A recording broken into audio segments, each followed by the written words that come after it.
Hi Old School fans, I'm Dan the Old School Conditioning Man. This is Old School Conditioning Training and welcome to another episode of the Bartitsu Project, where this time we're delving a little bit deeper into the late Victorian and early Edwardian boxing style and bare knuckle fighting for street defence for the Victorian gent of the Bartitsu area 1898 to 1902. Right, so in the last episode we looked at how to form and land the bare knuckle punch, and this time we're going to take it on and we're going to look at shifting and changing guards. Okay, we've done that going forwards and backwards in our footwork lessons, and we did have a look at a bit of a lateral movement, but we're going to look at it actually as it would be done if you had an opponent straight in front of you. Right, so okay, and all we're going to do, we're going to move to our right hand side, we're going to shift and we're going to change guards. Okay, so all we're going to do, we're going to extend our right arm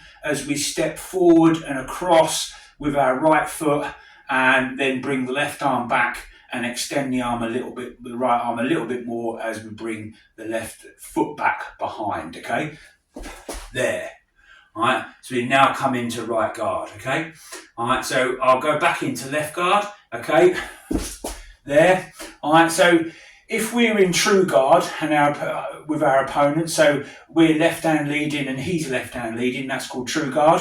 Okay, sometimes what we're going to want to do is shift into what's called a false guard. Okay, by doing that, so he's in left guard and I'm in right guard. Okay, which puts him in a little bit of a disadvantageous position. Okay, and if he's in right guard, okay, and I'm in right guard, we can again change to false guard by shifting to the left. Okay, there. All right, so let's just practice that 10 times. Okay, 1, 2, 3, 4, 5,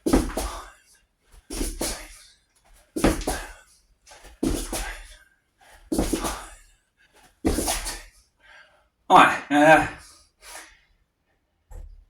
let's just shift back into right guard. All right, and then practice it 10 times from the other side. Okay.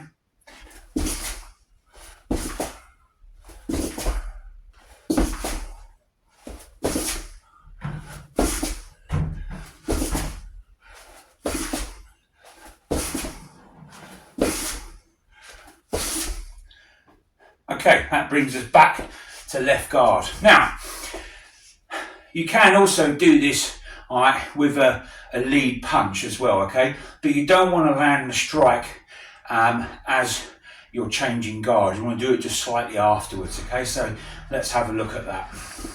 So we'll start off in left guard and we'll imagine our opponent's in left guard. So we'll be both in what's considered true guard.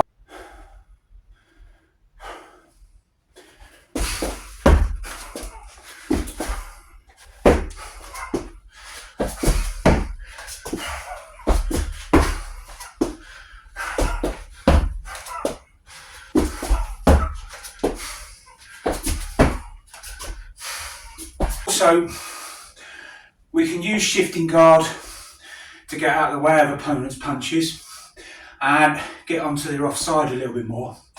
Just means you've got to make a slightly longer step. So let's go back to shifting guard without the punch, and we'll look at it just by getting more off to the opponent's offside, because then you can see that when we're in false guard, it puts your opponent at a much more disadvantageous position. So we'll start off in left guard, and we're going to shift and change guards to right guard, but this time we're going to make a much more rightward movement, and then we're going to pivot slightly on the right foot as the left foot comes back. There. Okay, so we're much more on the offside. Okay, so then as we step in, we're catching in more at a sort of 45 to almost 90 degree angle. All right, so we'll shift guard back into centre. There. All right, so this time we'll shift guard to the left and end up in right guard. Alright, there, there. Okay, so shift back to left guard, there, alright, and then shift into left guard, there, alright, there, there, there. Right, so let's have a look at that a little bit quicker. Alright, so get more onto the offside of our opponent this time. Alright, so. Alright, now let's just shift off a little bit wider, alright, and catch him from a little bit more of an angle, okay, alright, as we change guard, okay. There, back to the centre guard, okay, alright, now we're going to change over the right guard, there, then back, there. Alright. Yeah. Yeah. Yeah. Now, there are a couple of other punches that you can throw, right, that are illegal now in modern boxing, okay, but they're of the time period, and actually they predate the time period of Bartitsu 1898 to 1902. So these are bare knuckle techniques that would have been available and well known to the the bare knuckle fighter of the late Victorian, early Edwardian era, and some of them are still used in bare knuckle today. So we'll go through the earlier ones, okay? All right. So the first one is used from our source material from 1877, the Cane de Combat manual as issued to the French army, which was savate and stick fighting, the Battle of the Cane and savate, and the back fist comes from that, although they call it the reverse punch, okay, all right, because you throw it off of, if you're in left guard, okay, you'll throw it off of your right hand, but you'll step forward, there, all right, and then back, okay, so there and then back, okay, there and then back, okay, all right, and striking as you get there, okay, and then back, right, there and then back, okay, all right, but you could also throw it off the front hand, okay, it just means you've got to bring the arm back a little bit, okay, so there, and bang, there, okay, alright, there, bang, there, okay, alright, there, alright, now, there's a couple of other ways you can use it. I mean, as we've done it in the changing guards, okay, you can use it moving forward, so there, alright, there, alright, there, alright. But you can also, use it while you're shifting guard, okay, and changing from left guard to right guard, okay. There, alright, there,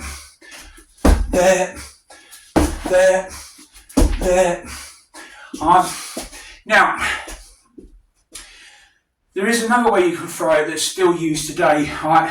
And it's used off of the reverse punch, but it's more of a forward circular punch rather than a horizontal punch, okay? And you aim it at the bridge of your opponent's nose and you use it in the back of your hand. And if you're in very close, all you got to do is just bang, throw it down like that, okay? And you hit the bridge of your opponent's nose and you're dragging it down their face, okay, like that, okay? Alright, if you're a little bit further away, step in and do it. Alright, boom, there, okay, boom, there. Alright, so there's a couple of ways to throw the back fist, okay, or the reverse punch as it's known. And another one that I'm going to talk to you about, which is banned in modern boxing, okay, but it is a savate punch of Joseph Scholmont's manual, which we've been using for some of the empty hand fighting technique for the Victorian gentleman on the street in the Bartitsu system, and that is the hammer fist, okay. Now, usually when people talk about the reverse punch, or what we've just gone through as, more commonly known as the back fist, they usually think, well, this is coming from Eastern martial arts, like Kung Fu or karate, because they do use it. They use it quite a lot, but it doesn't. Okay, it has quite a widespread use in bare knuckle way before even the Victorian era. Okay, bare knuckle in the Western tradition has been done since Greek and Roman times and other places in the world even before that. So it has grown up free from outside European influence, and these punches have always been part of the repertoire of the bare knuckle prize fighters and use of bare knuckle for self-defense and basically just fighting with your fists. So I just wanted to sort of get that across, that this isn't a crossover that's been borrowed from other martial arts, okay, especially from the East. These are all the things that have come through without any interpretation from anywhere other than Western Europe. Right. Now the other one, okay, is the hammer fist. Okay, now you throw it, somewhat similar. There's a couple of ways you can throw this. It's somewhat similar to the back fist, but instead of hitting with the knuckles, okay, what you're going to do, you're going to hit with the heel of your palm, okay, not onto the lower knuckles, okay, because without gloves you're going to break your little finger, okay. So you're going to step forward. It's just basically like the reverse punch of cane to combat, okay. You step forward, bang, there, okay, and then back, okay, bang there, and you draw the left arm back, so you get a little bit more snap, okay, there, and again you can throw it, okay, with your forward hand, okay, you just got to bend it back a little bit and you step onto it, bang, there, okay. Now the striking areas you're going to be mainly hitting with this. Yes, you can go with the body with it, okay, you can go low, bang, okay, you can go high, bang, bang, bang there, you can even use that, okay, for changing guards. Bang, bang there, okay. Bang, bang there, okay. And you can also use that in your shifting, okay. So we've shifted. You can either hit there, step in, or step in again there, okay. So back, there, or there, okay, so there, there,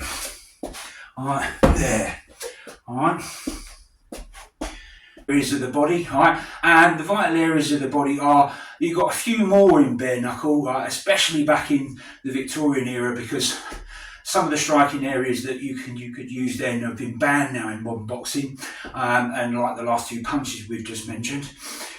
Now the vital areas are, okay, on your right hand side, okay, you've got your liver, okay, which is usually attacked with your left arm because it's on your opponent's right hand side, okay. On your left hand side you've got your spleen, okay, and then just slightly above those you've got your bottom ribs, okay.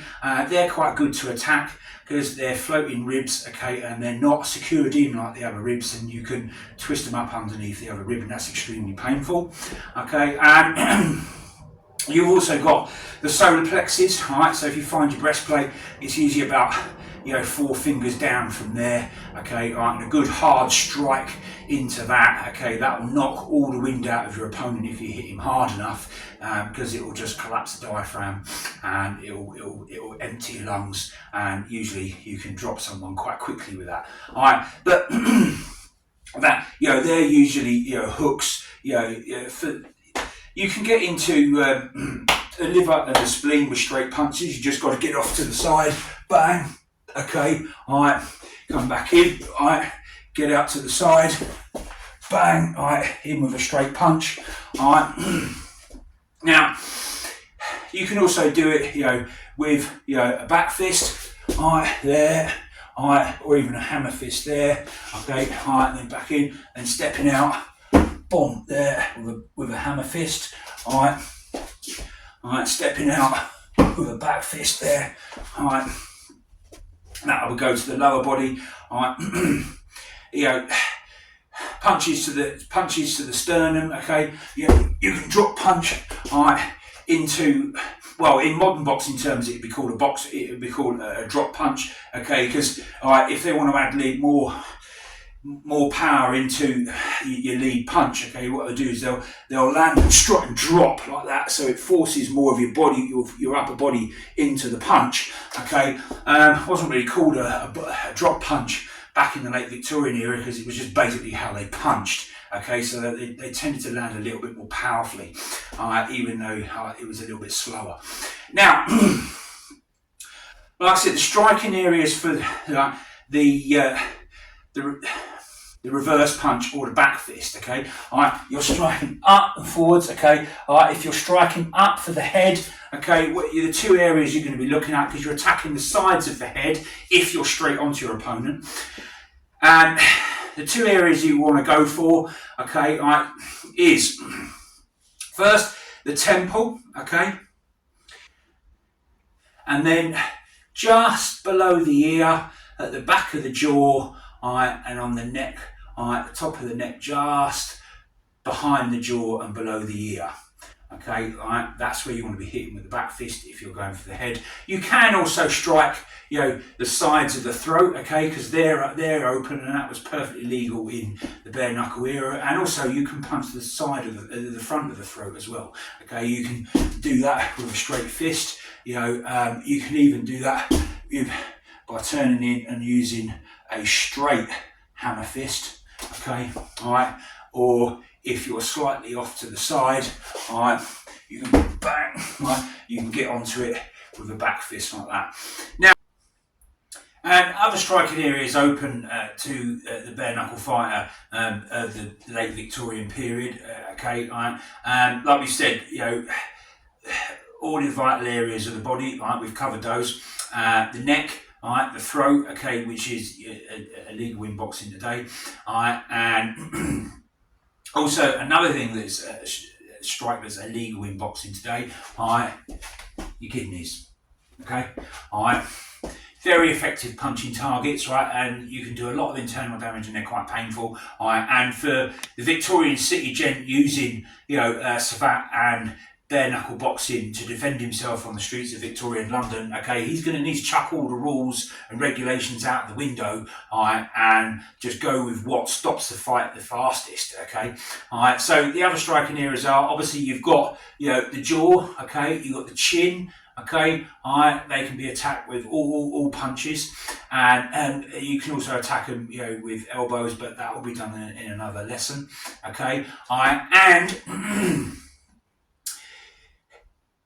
predating, another striking area that was open in much earlier in prize fighting, it wasn't strictly banned, okay, was the groin and the knees as well. Okay, you can take the knees out with kicks, and same with the groin. Also, the solar plexus, the pit of the stomach, you can kick.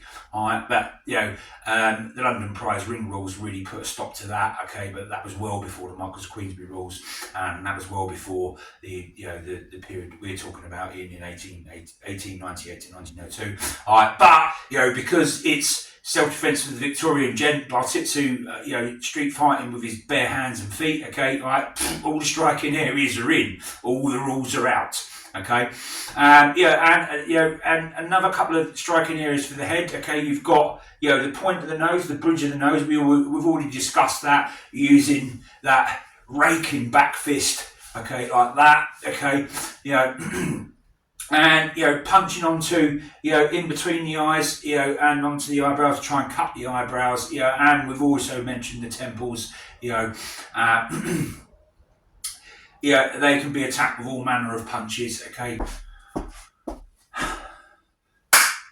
Right, that is the end of part 2 the lost knowledge of pugilism and boxing, bare knuckle boxing in the Victorian era, right? Okay, I'm Dan, the old school conditioning man. This has been old school conditioning training for the Bartitsu Project. I hope you've enjoyed the video as much as I've enjoyed doing it. And if you have, remember guys, don't be no crazy fool. Hit that subscribe button and follow Dan at Old School. All right, thanks for watching, and I'll see you guys in the next